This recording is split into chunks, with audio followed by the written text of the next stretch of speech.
we'll give him a minute then. Are you tired? I am. It's just so hot outside, and I sweat, and I wore long sleeves today.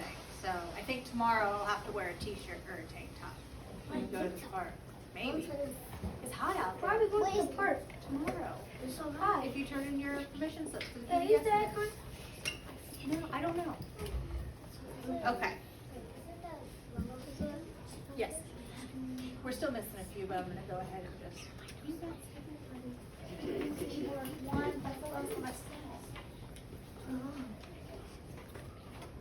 All right, guys, so let's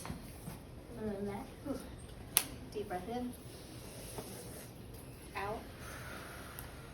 Okay. I think we're missing Wesley. He's watching. Okay. Well, let's go ahead and talk about what we've read already. So in our first chapter, a lot happened. What happened to Ragweed? He He died. He got eaten by the owl. And some people have different opinions on whether or not he deserved it because he did go somewhere without asking. But is it really right for Mr. Okax to eat ragweed like that? No. I don't think so either. And then yesterday we learned that the mice have to ask permission to be in areas that they're told they're not really supposed to be in by Mr. Okax.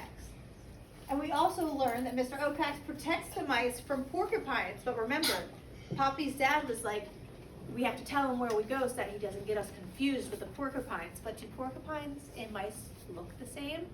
No. I don't think so. So today, we're going to read.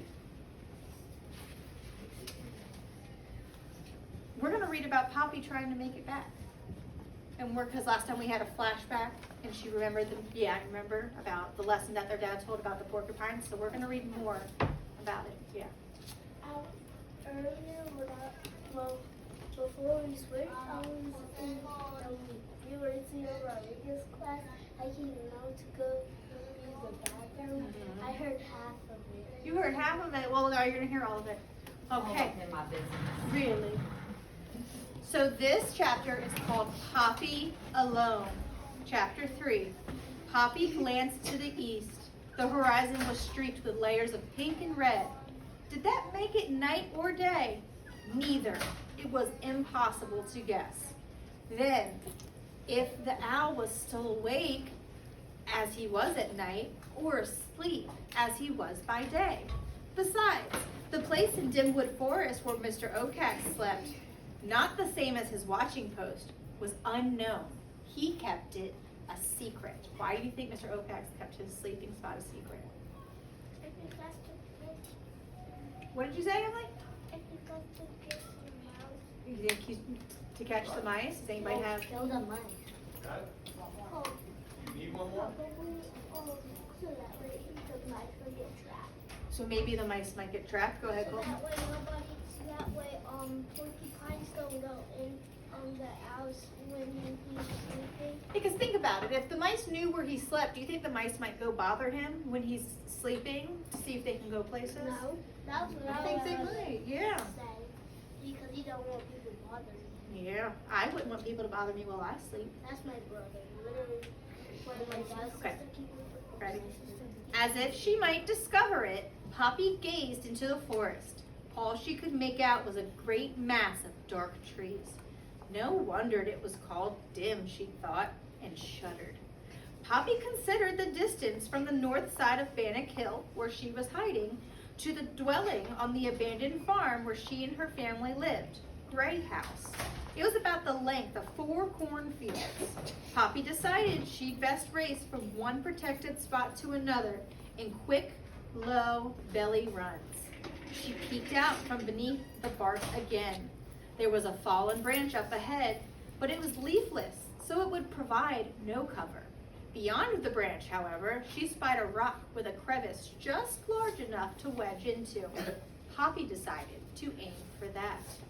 Whiskers, stiffly alert, breathing deeply to catch the smallest whiff of danger, she crept out from under the protective piece of bark. If only, she kept saying to herself, if only Mr. Okax was not watching. But Mr. Okax was watching. He was perched perfectly still on the dead branch of a tree with his very wide eyes open. Not for a moment he had ceased staring at Poppy's hiding place. If there was one thing the owl hated more than a creature who neglected to ask permission to move about the territory, it was a creature who escaped punishment for not asking. How could he keep the mice terrified if any one of them got away with it? No, this Poppy must not escape. Mr. Oakax belched, bringing up a pellet of Ragweed's bones and fur, as well as the earring, which he had been unable to digest. The pellet fell to the ground to lie among a large pile of other pellets. So, like I said before, Poppy was wondering if Ragweed's fate served him right, meaning that maybe he deserved what happened to him because they didn't ask for permission. I want to see a thumbs up or thumbs down. Do you think he deserved it, or did he not deserve it? Okay. I want you to talk to your partner and talk about why you do or don't believe that.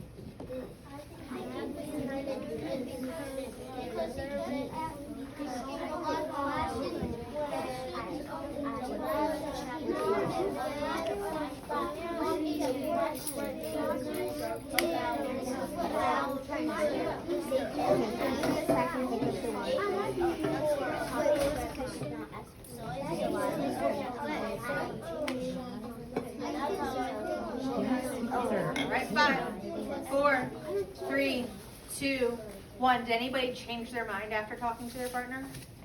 No, you guys still believe it? Okay, let's keep going then. Let's see. Intently, the owl moved his head from side to side, back and forth, adjusting his depth of vision. In time, he saw Poppy's pink nose poke out from her hiding place. Then he watched as she raced towards a rock. At last, the mouse was on the move. Mr. Oakax clacked his beak with pleasure, spread his wings, and leaped into the air. Panting hard, but protected by the crevice, Poppy squirmed about and sniffed for hints of danger. She found none. Once she had caught her breath, she edged a bit out of her nook and studied the terrain. The nearest haven she could see was a bush whose partly exposed roots straddled a hole big enough for her to shelter in.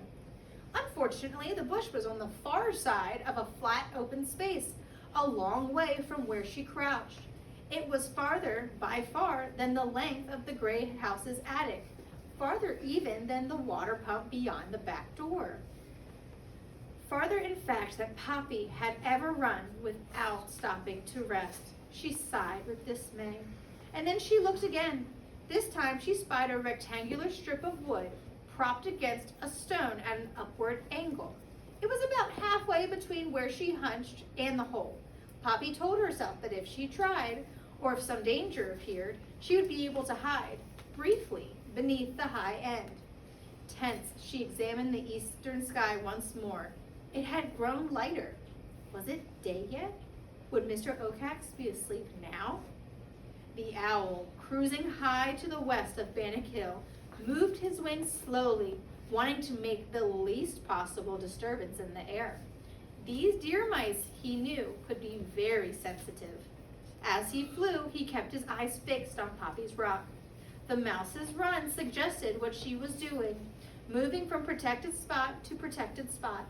Mr. Oakax was well aware that the biggest family of deer mice in his territory, headed by that old fool Lungwort, lived in Gray House. More than likely, this Poppy was heading there.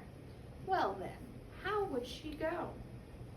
The owl spied a bush on the south side of the hill. Though it was some distance from the rock, it would be a logical hiding place for the mouse. But if it came to a race for that bush, he knew who would win. Mr. Oakax gave a hiss of satisfaction. And look, we've got, see Poppy, but what are those in the picture? Do you notice? What are they? His talons. They're his talons, because he's going to be coming after her. Because I think he's mad that she got away the first time. Poppy cleared the rock crevice in one jump. Her landing, however, was awkward. It threw up a puff of dust, Swiftly, she scrambled back to her feet and then started to dash across the open area. Belly low, tail stiff as a nail, ears folded back, she pumped her legs like pistons.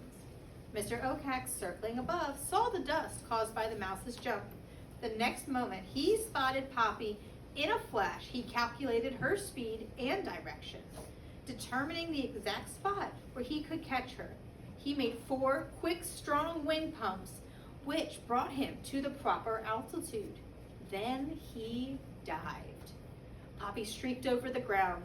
Though she felt as though her heart would burst, she was almost halfway to the bush.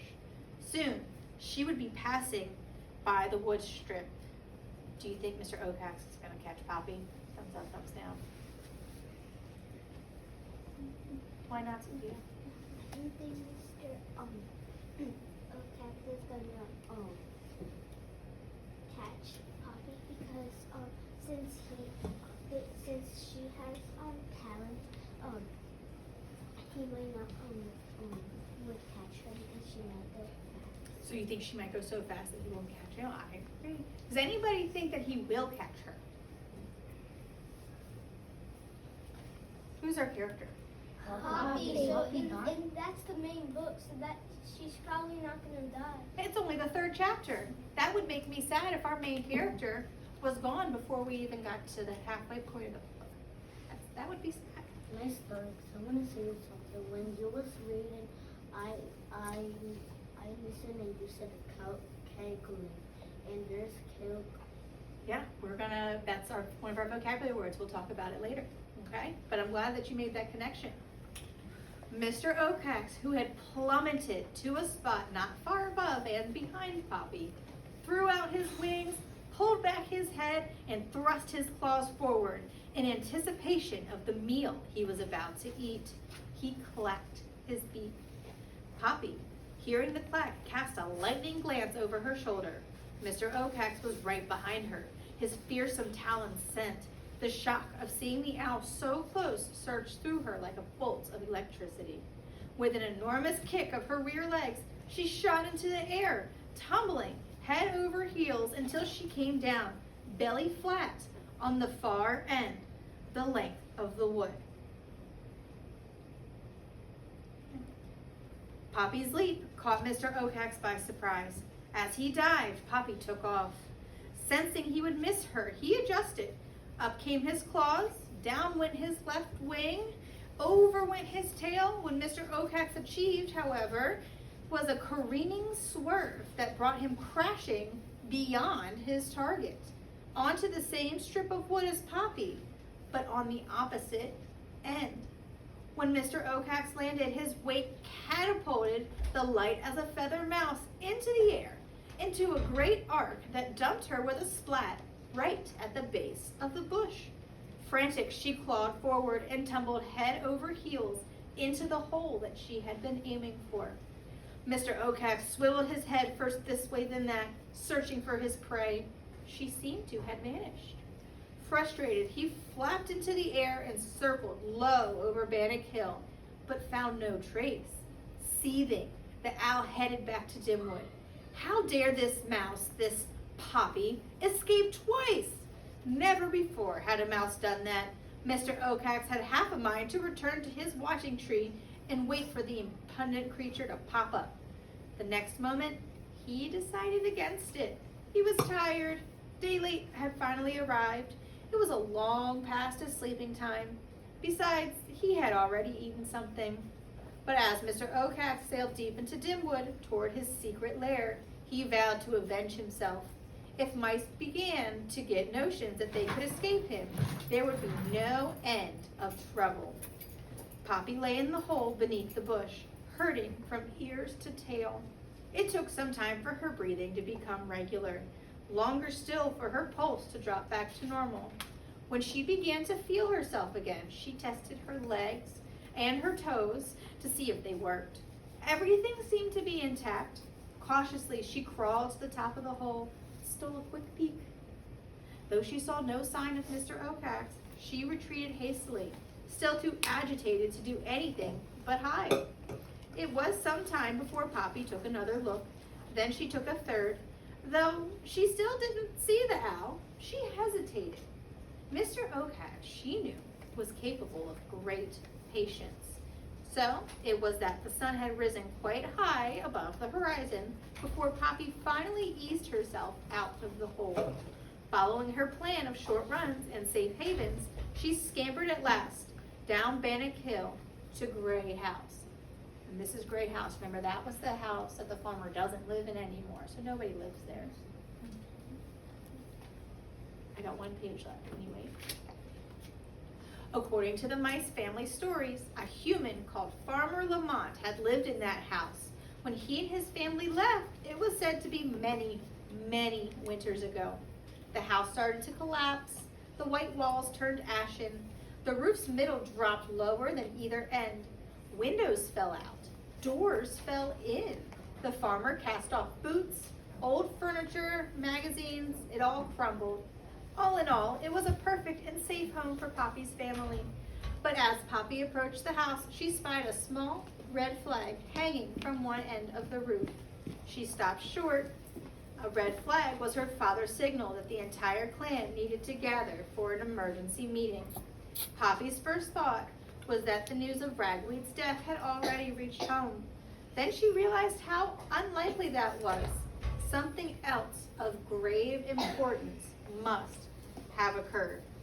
So how do you think Poppy feels as she gets closer to home? Okay, Lexi. Frightened Frightened. Why would she be frightened? because she saw the red flag. She saw the red flag, so something's going on, right? What do you think? Happy because he is really close. She might be happy because guess what? Home means she's safe. That means the owl's probably not going to get her where she lives. And also now he's asleep. And now he is asleep because owls sleep. Do owls sleep during night or daytime? Daytime. Yeah. And why did they sleep same like that? Yes. Why did they sleep on daytime? Why do they sleep? Owls are nocturnal animals, which means that they are awake at night and they fall asleep during the day. Just like that. Just like that. Yep. So we're going to add to our chart. So, did Poppy escape Mr. Ocox? Yeah, she did, and I would say, thank goodness, because I don't know what part of our story we would have anymore. And do we have a problem yet? Not yet. I know you guys are waiting for it. I thought the red flag was going to be And where was Poppy running to? home. Do you remember what it was called? Gray House. Gray house. No, why not? Poppy made it to Gray House. All right, next we're going to go over our vocabulary words, okay? I feel Our first word is right here. It's also over there if you want to see it like we normally have it. The word is crevice. What word? Crevice. Crevice. Can you see the picture? What that looks like? I Like a cannot. really deep hole. But if you fall down, does it look easy or hard to get out of? hard. Yeah. So crevice is a large crack. All right, back on the carpet. Come on. A crevice is a large crack in a rock or a mountain. A mountain climber is careful not to fall into the crevice. In our book, it says beyond the branch, however, she spied a rock with a crevice just large enough to wedge into. So a crevice is a large crack in a rock or a mountain. I would be careful around a crevice because I think of people who like have money in their pockets and it falls out and it falls into a hole and you just can't reach it. It's too far away. Does anybody else want to give an example of a crevice they might see? Go ahead. In the mountains, yeah. Need more participation, guys. It's the same 3 hands. Go ahead. In your driveway, you might see a crevice, yeah. Our next word is calculate. What word? Calculate. Calculate means to use math to get an answer. I can calculate how much money I spend each month on delivery by looking at my phone and my apps and adding together how much money I have spent. A scientist might calculate numbers in an experiment. In our chapter, it said, in a flash, he calculated her speed and direction. So calculate means to use math to get the answer. So how might we calculate at school every day? What do you think, Jakari? I use my calculator to calculate my math. For your math. So you calculate math every day, right? Ooh. Go ahead. You write an equation Mm-hmm. in your head and maybe a division and Those are definitely different ways we can calculate. Okay. So basically with calculating, I can also think about how long we wait for the bus every day. And over a month, how long have we been waiting in that hall waiting for the bus? Next, I want you guys to go to your seats, get out your whiteboards and your markers.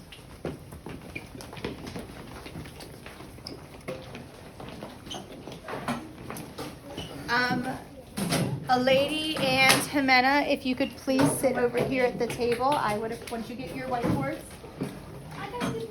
Come on.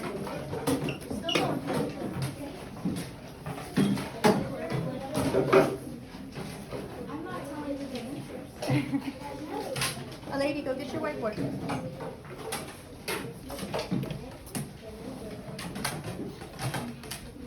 All right. 5, 4, 3, 2, 1. Show me with your hands. What do you do when we combine? That's right. We're putting now.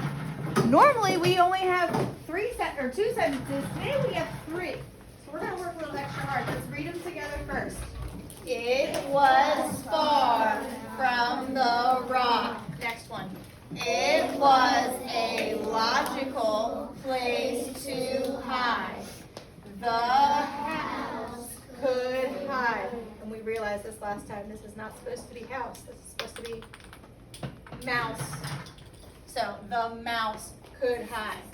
So our first sentences, they show contrast. So we can use, does anybody know what word that we can use to connect these? What do you think it is? Ooh, close. It's but. Yeah. It was far from the rock, but it was a logical place to hide. Even though it was far away, it was still the right place for us to go. So, what? Does this sound like it would be good at the end of the sentence? Or maybe the beginning of the sentence? Beginning of the sentence. So, it would say, the mouse could hide. Now we would use our combination word. What did you say earlier?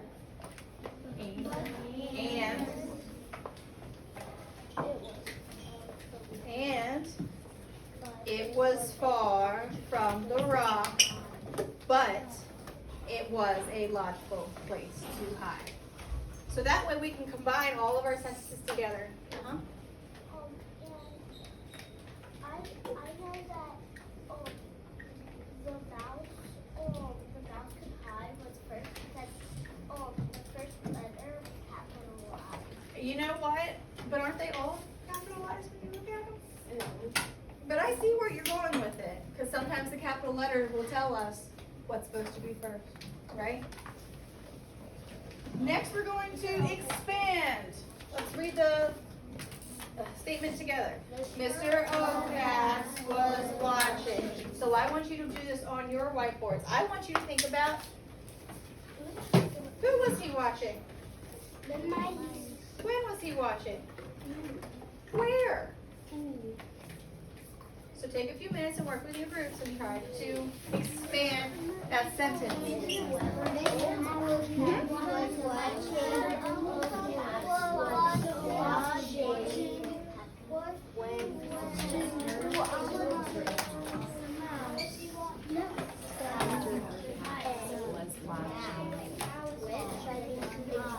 Oh, how?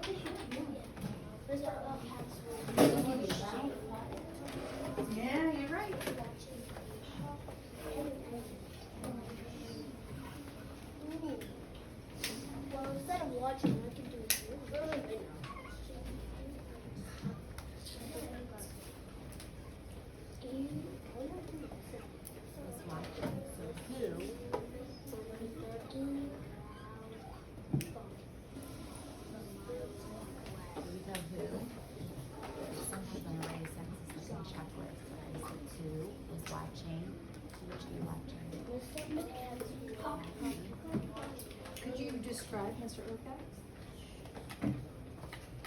You think he was maybe, was he pretty?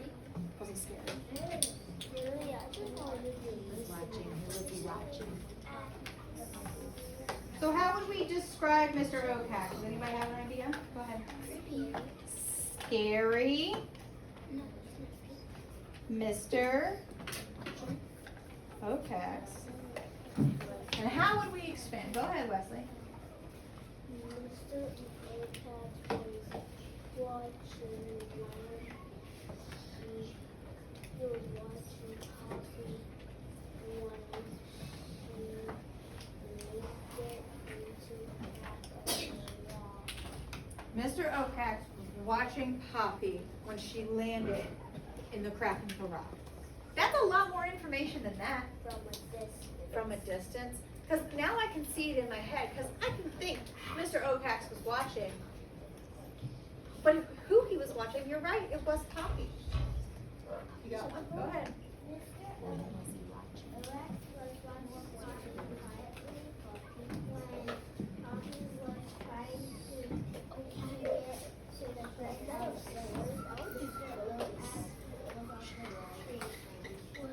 Yeah, he was at the tree branch when he was watching Poppy quietly. So I'm going to put scary Mr. Okax.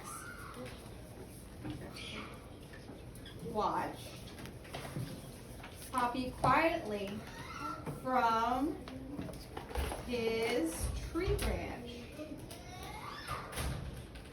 And where was the tree branch? It was in the forest. So I can just put in the forest.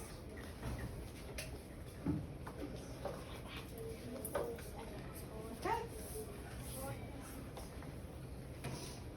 So we're going to do a written response. Do you have time?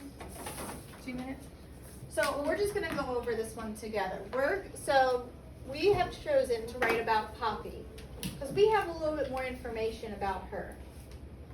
So Poppy was hiding in the tiny crevice because it was small, right? What else was she doing? She was just sitting there for fun? No. No? She was standing there behind. She was hiding from who?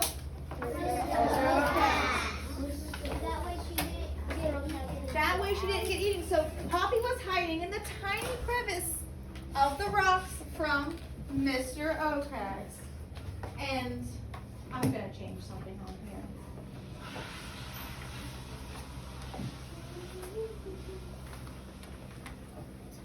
From the owl, Mr. Okax. And what did he want to do? What was he trying to do? He was trying to eat. Who wanted to eat her?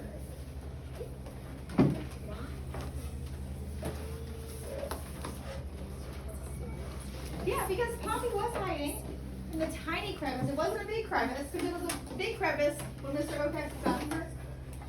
Do you think he would have been able to stick his talon in there and just dig her on up?